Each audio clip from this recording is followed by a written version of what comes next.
दक्षिण सोलापूर तालुक्यातील बोरामणी गावात मालमत्तेच्या वादातून एकाच कुटुंबातील तिघांची निर्घृण हत्या झाल्याची धक्कादायक घटना समोर आली आहे। शुक्रवारी मध्यरात्री 12च्या सुमारास अज्ञात हल्लेखोरांनी घरात घुसून गायत्री सुधाकर मस्के, त्यांची मुलगी प्रिया मस्के आणि मुलगा शिवराय मस्के यांच्यावर तलवारीने सपासप वार केले। या हल्ल्यात तिघांचाही जागीच मृत्यू झाला।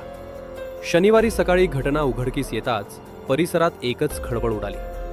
गायत्री मस्के आणि प्रिया यांचे मृतदेह घराच्या गच्चीवर रक्ताच्या थारोळ्यात आढळले, तर शिवरायचा मृतदेह बैठकीच्या खोलीत सापडला।